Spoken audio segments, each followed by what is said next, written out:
Hi friends, welcome to our channel. Brahmamudi serial next ఎపిసోడ్లో ఏం జరగబోతోందో ఈ వీడియోలో చూసి తెలుసుకుందాం.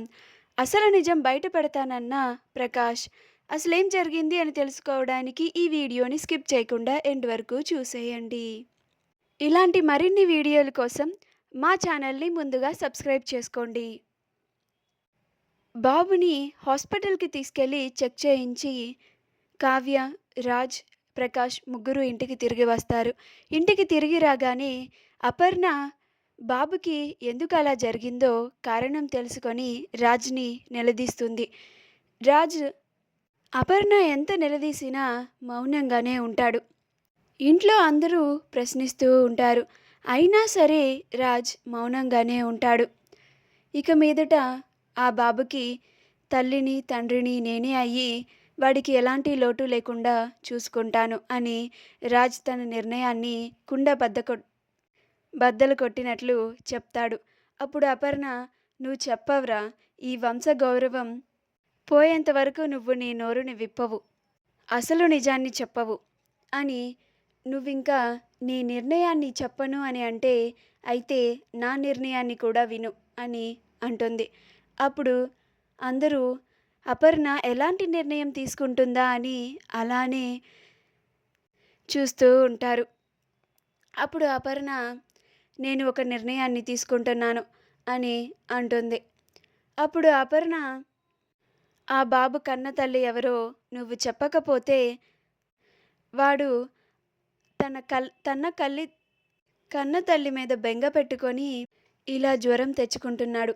ఆ బాబుకి ఏమన్నా అయితే ఈ దుగ్గిరాల వంశమే సమాధానం ఇవ్వాల్సి ఉంటుంది. అందుకని నువ్వు ఆ బాబుకి కన్న తల్లి ఎవరో చెప్పడం లేదు కాబట్టి నువ్వు ఆ బాబుని తీసుకొని ఈ ఇంట్లోంచి వెళ్ళిపో అని అంటుంది. ఆ మాట వినగానే అందరూ ఆశ్చర్యపోతారు. అప్పుడు రాజ్, నేను మీ అందరికీ ఎప్పుడో చెప్పాను, ఆ బాబు కోసం నేను ఈ ఇంట్లోంచి బయటికి వెళ్ళిపోవడానికి కూడా సిద్ధమే అని.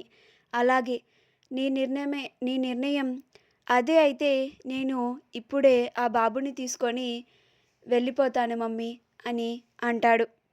అప్పుడు ఇందిరాదేవి, ఏంటపర్ణ, ఎందుకు ఇలాంటి కఠినమైన నిర్ణయాన్ని తీసుకున్నావు? రాజు ఇప్పుడు ఆ బాబుని తీసుకొని ఎక్కడికని వెళ్తాడు, అది కూడా ఇలాంటి పరిస్థితుల్లో అని అంటుంది. అప్పుడు కావ్య, మీరు ఇప్పుడైనా బాబుకి కన్న తల్లి ఎవరో చెప్పొచ్చు కదండి, ఎందుకని ఇలాగ మౌనంగా ఉన్నారు అని అంటుంది. ఇంకా బాబు తీసుకొని రాజ్ ఇంట్లోంచి బయటికి వచ్చేస్తాడు. రుద్రాని, రాహుల్ చాలా ఆనందపడుతూ ఉంటారు.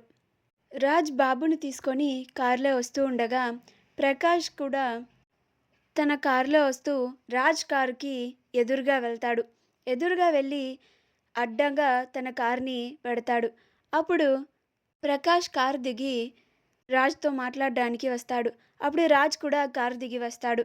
అప్పుడు ప్రకాష్, ఎందుకు రాజ్ ఇలా ఒక్కడివే బాబుని తీసుకొని ఎక్కడికని వెళ్తావు అని అంటాడు. అప్పుడు రాజ్, మరి ఏం చేయమంటారు డాడ్ అని అంటాడు. అప్పుడు ప్రకాష్, నువ్విలా ఇంట్లోంచి వెళ్ళిపోయే పరిస్థితే వస్తే నిన్నందరూ ఒక నేరస్తుడిగా చూస్తుంటే అసలు నిజం నేను బయట పెట్టేస్తాను అని అంటాడు. ఇదంతా కావ్య ఒక చాటు నుండి చూస్తూ ఉంటుంది. మా వీడియో కనుక మీకు నచ్చినట్లయితే లైక్ చేయండి, షేర్ చేయండి, మా ఛానల్ని సబ్స్క్రైబ్ చేసుకోండి, పక్కన ఉన్న బెల్ ఐకాన్ని క్లిక్ చేయడం మాత్రం మర్చిపోకండి.